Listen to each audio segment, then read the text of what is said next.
Good, happy Wednesday morning, May 20, 2020. I'm Riley King, and welcome to this Wednesday morning edition of the Riley King Newscast, right here on the Riley King Network. We have a lot of news to get to this Wednesday morning, so let's begin. First up, coronavirus in New Hampshire, what you need to know. Let's take a look at that information right now. And here is a look at the COVID-19 information, what you need to know for New Hampshire. There are 3,652 number of people in New Hampshire who have tested positive for COVID-19. 1,500,753 number of people in the United States who have tested positive. 172 number of deaths from COVID-19 in New Hampshire. 368 number of people who have been hospitalized with COVID-19 in New Hampshire. And 90,312 number of deaths from COVID-19 in the United States. This map right here of New Hampshire shows you where current cases of COVID-19 are. Derry, 200. And this map of New Hampshire shows you where total cases of COVID-19 are. Derry, 284. Now let's take a look at these three charts here. Let's start with the first chart. New cases each day in New Hampshire. In the purple, new positive COVID-19 cases. In the orange, new hospitalizations. In the red, deaths. This chart here, current cases. In the purple, current COVID-19 cases. And in the orange, current hospitalizations. In this chart here, total cases. In the purple, total positive COVID-19 cases. In the orange, total hospitalizations. In the red, deaths. And in the blue, recovered. This chart here shows you by age group. This chart here shows you by female and male. And this chart here shows you risk information.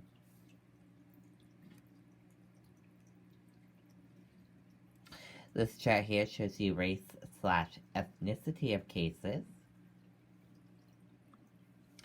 This chart here shows you hospitalizations. This chart here shows you deaths.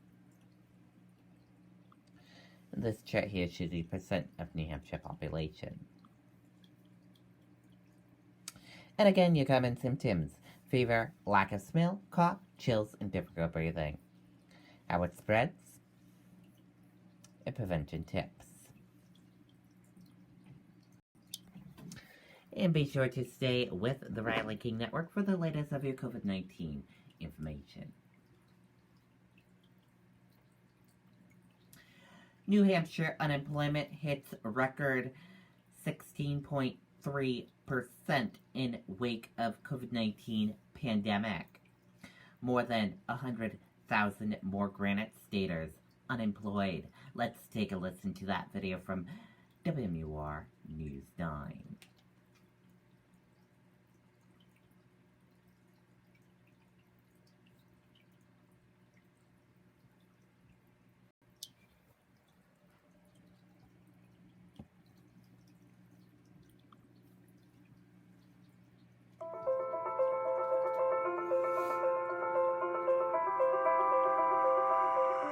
Numbers show New Hampshire unemployment in April was at 16.3%, the highest it's been since the state has been releasing data. Within a month's period, the number of people working went down by 152,000. At this point, the state says roughly 90% of claims have been paid. Just 2 short months, we've paid almost $500 million in unemployment benefits.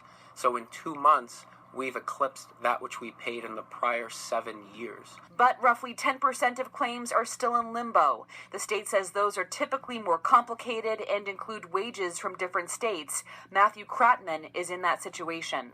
8 weeks rolls around, 9 weeks rolls around, I started to really need the money at this point. The state says it continues to process claims to those who are eligible. In the meantime, officials are providing more information as people prepare to make decisions about getting back to work. If you are unable to go to work because of compliance with the stay-at-home order, or because you need to continue to take care of children that are home from school, don't have other child care options, if you are dealing with COVID yourself or caring for a family member, those are all reasons that you continue to be able to access unemployment benefits. State officials tell us they expect there will be questions on this in the weeks ahead, so they have released some guidance. That link is on our website and on our mobile app. Reporting in Concord, Kristen Carosa, WMUR News Now. Okay, and there you go on that video and that report.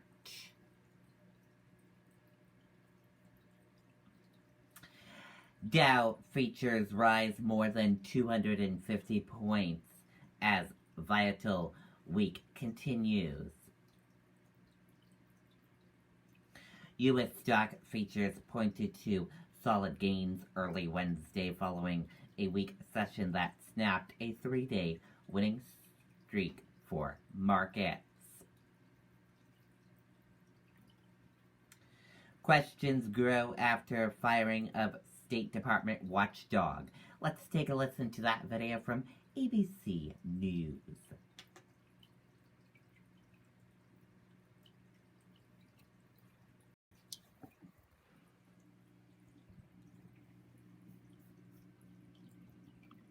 Back now with new details about the investigation into Secretary of State Mike Pompeo and the firing of the State Department's watchdog. Top Republicans are asking for an explanation.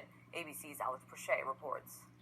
This morning, President Trump is defending the firing of State Department Inspector General Steve Linick, who was investigating Secretary of State Mike Pompeo. I was happy to do it. Mike requested that I do it.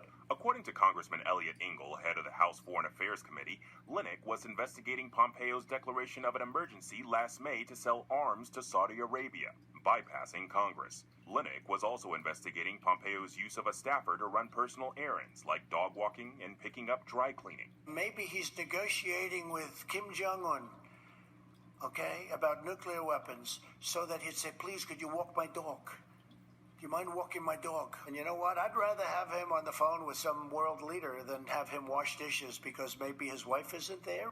Pompeo tells the Washington Post he was unaware of the investigations, saying it was not possible that this decision was based on any effort to retaliate, because I simply don't know. I'm not briefed on these investigations. Pompeo said he fired Linick because he wasn't happy with his performance. Meanwhile, this morning, in a surprise move, Attorney General William Barr appears to be breaking ranks with President Trump when it comes to investigating and prosecuting former President Barack Obama and former Vice President Joe Biden. As long as I'm Attorney General, the criminal justice system will not be used for partisan political ends. The president has suggested, without evidence, that Obama and Biden broke the law during the Russia investigation. Obamagate. It's been going on for a long time. Barr now declaring he does not see any evidence to justify a criminal investigation. The president saying he's surprised by Barr's decision. I think it's just a continuation of a double standard. Barr didn't completely reject Trump's claim, but said not every abuse of power, no matter how outrageous, is a federal crime. Kenneth and Mona. All right, Alex Prochet there. Thank you. Hi. Okay, and there you go on that video and that report. And that does it for this morning edition of the Riley King Newscast, right here on the Riley King Network. I hope you all have a great rest of your Wednesday morning, and I'll see you back here later on today for another newscast. I'll have a news report coming up in a little bit. Goodbye, everyone.